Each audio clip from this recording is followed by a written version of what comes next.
Hello, and welcome once again to our online Bible study.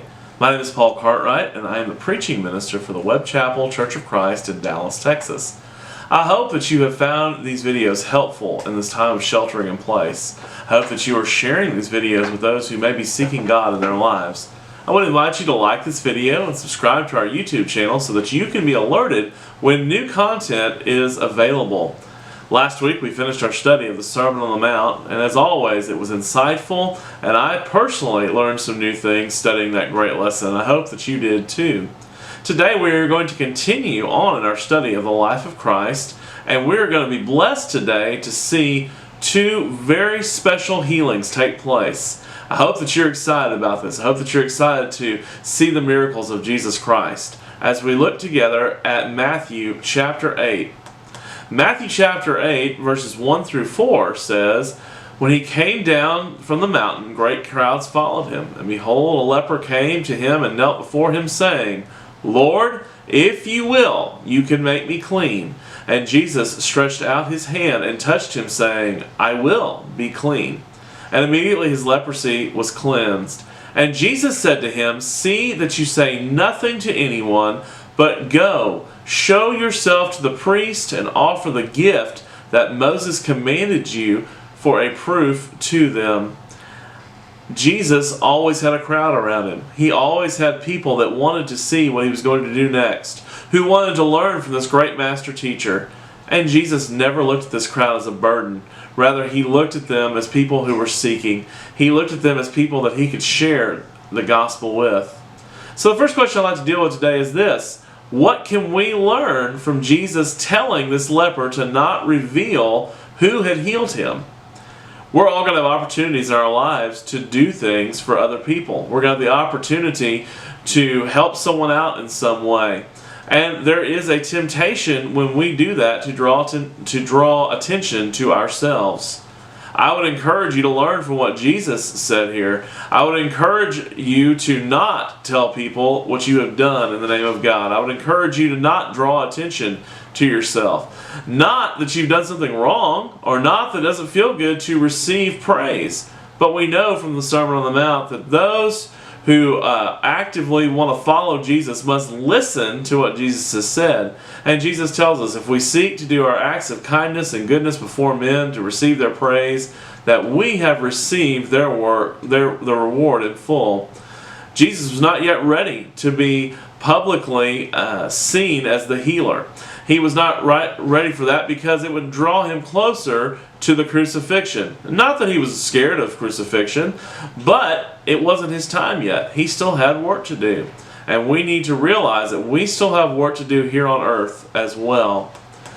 The next part of our passage, picking up in verse 5, says this: "When he had entered Capernaum, a centurion came forward to him, appealing to him, 'Lord, my servant is lying paralyzed at home, suffering terribly.'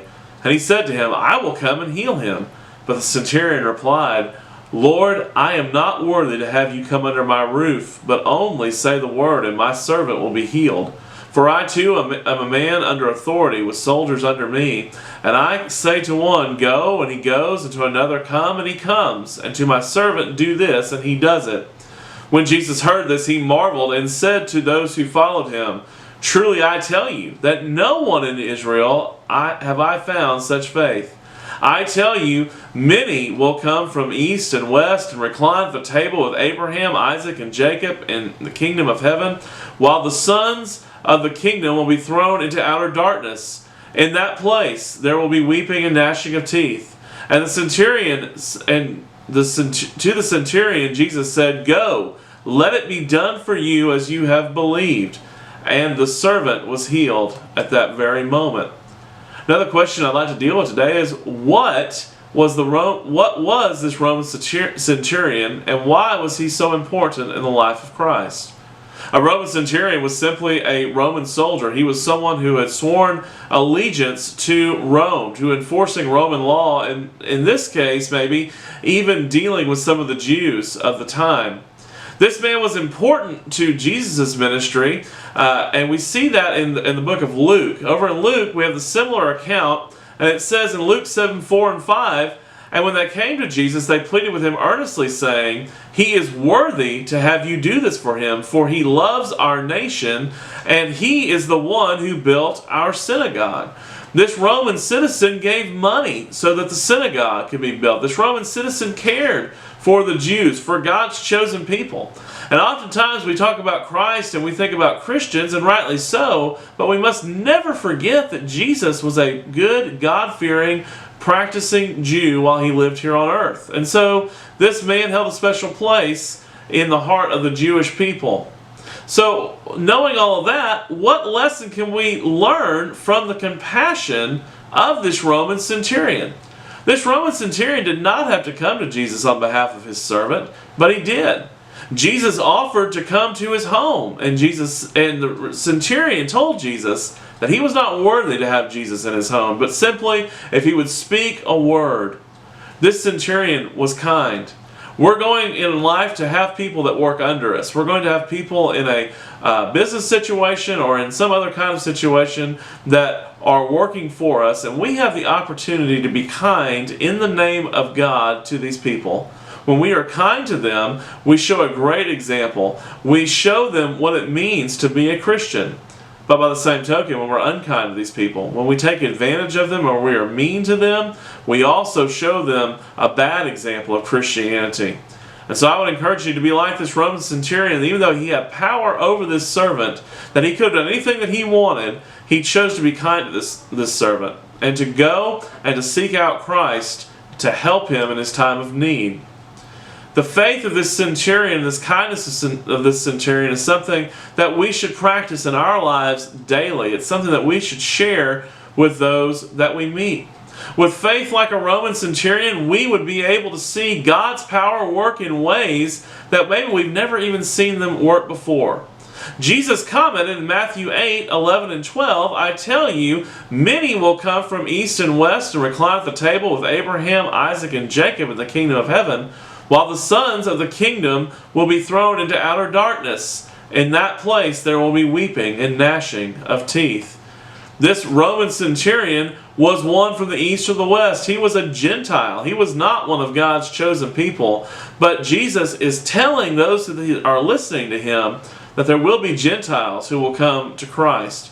Anyone who is not a Jew is a Gentile. And thus, all who have come to Christ that are not Jewish people are Gentiles, or at least they were, because now we are Christians. Now we are followers of Christ. And we need to look at this example of this Roman centurion as we go about our daily lives. If we had faith like this Roman centurion, there's no telling what we would see God do in our lives. And this wasn't a quid pro quo thing between Jesus and the Roman centurion. He didn't do this because the Roman centurion was such a good person. Rather, he did this because it was the right thing to do. We read in Scripture that God sends the rain on the just and the unjust. He is not a respecter of persons, and thus we should not be either. I want to thank you for joining us today in our online Bible study.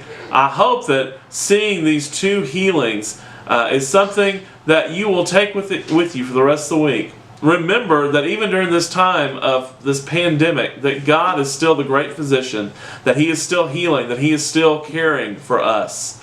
I hope to see you all again very soon face to face, but until that time, thank you for joining us today. God bless you and have a great day.